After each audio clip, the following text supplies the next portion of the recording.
कबीर परमात्मा कहते भक्ति बीज होए जो हंसा, और तारों तास के इकोत्तर वंशा। ओए होए, जो हमारी सत साधना पर दृढ़ होकर लग जाएगा उसकी 101 पीढ़ी को पार करूंगा। अपुणात्माओं, अब ये भक्ति स्टार्ट हुई है और इसमें 101 पीढ़ी तक, अब कितना समय बीत जाएगा, लगभग हजारों वर्ष बीत जाएंगे।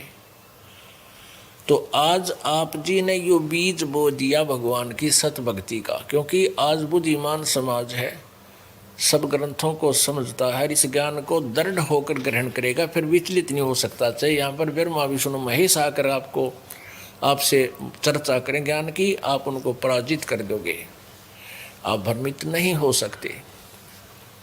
तो ऐसे दृढ़ भक्तों के 101 वंश पार होंगे। अपुणात्माओं, जैसे इस सत्संग में रह कर हम बताते रहते हैं कि जब ये चौथा युग आता है कलयुग, और कलयुग की अब बिचली पीढ़ी होती है, तो परमात्मा ऐसी व्यवस्था करवाते हैं, स्वयं आते हैं या इस दास जैसे अपने दास को भेज देते हैं और सत भक्ति को प्रारंभ करवाते हैं। वो सभी नाम प्रदान करवा के या भक्ति शुरू करवाते हैं। तो कोई 2 वर्ष 4 वर्ष 10 वर्ष, क्योंकि इसका स्वभाव है परमात्मा का, ये दुख नहीं देता, सुख ही सुख देता है।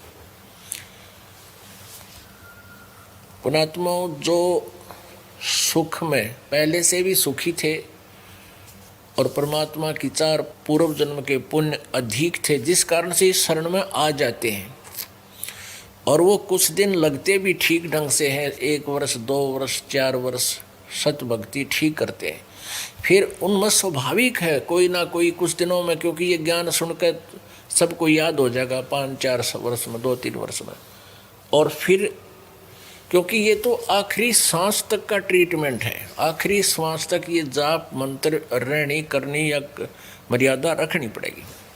तो फिर वो क्या करते हैं, बीच में गड़बड़ कर जाते हैं, धीरे धीरे वो मर्यादा तोड़ना शुरू कर देते हैं, लोक लाज में आके। फिर उनको कोई आपत्ति भी नहीं आती, क्योंकि पहले भी संस्कार अच्छे थे और फिर भी सत भक्ति 2-3 वर्ष उन्होंने अच्छी कर ली, तो वो पुण्यों का ढेर हो गया, इस भक्ति की कमाई का ढेर हो गया उनका। तो फिर वो धीरे धीरे दूर होते चले जाते हैं और फिर भी कोई आपत्ति नहीं आती, क्योंकि वो पुण्य चल रहे हैं, लेकिन उन्हें तो नाश